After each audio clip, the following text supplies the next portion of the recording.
आज court room number 43 Revati देवरे madam के सामने किला झोपड़पट्टी का मामला है, मगर 138 नंबर होने की वजह से बोर्ड पर अब ऐसा नहीं लगता कि आज मैटर लगेगा।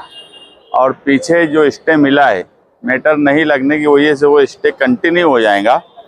इस मामले में तहसीलदार ने अपना जो अफिडेविट दाखिल किया, वो अफिडेविट भी हमको मिला।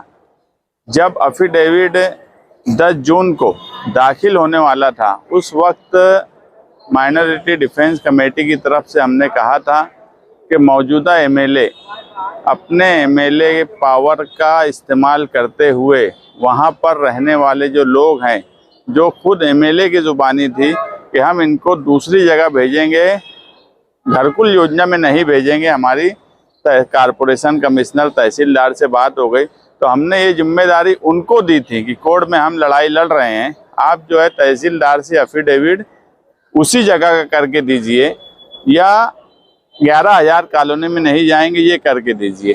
मगर जब अफिडेविट हमने देखा तो अफिडेविट जो सरकार चाहती थी फिरका परस्ती के नाम पर उजाड़ना, और उन्होंने बराबर अफिडेविट 11,000 कॉलोनी में ही इनको भेजा जाएगा, ऐसा ही अफिडेविट कारपोरेशन ने भी दी है, तहसीलदार ने भी दी है। हम हमेशा से बोल रहे हैं कि जब से ये मामला शुरू हुआ है, इनके चुन के आने के बाद मुसलसल मालेगांव शहर पे आफत आ रही है। हम जितनी कोशिश कानूनी तौर पर कर सकते हैं वो कर रहे हैं, मगर एक एमएलए की हैसियत से ये कोई महाज पर अपना काम नहीं करते, अपनी जिम्मेदारी नहीं निभाते। जो बस्ती में उनके साथ में रहने वाले लोग, अक्सरियत उनके साथ देने वाली उस बस्ती के लोगों के लिए जो अफिडेविट फाइल हो रहा था, उसमें उनका दिलचस्पी नहीं लेना, ये अपनी जिम्मेदारी से भागना, ये उनकी नाकामी है। हमें कोर्ट से उम्मीद है, हम कोर्ट में लड़ाई लड़ रहे हैं, हमारे वकील हैं, हम इंशाअल्लाह कोर्ट की इस लड़ाई में किला झोपड़पट्टी के साथ इंसाफ करने की कोशिश करेंगे।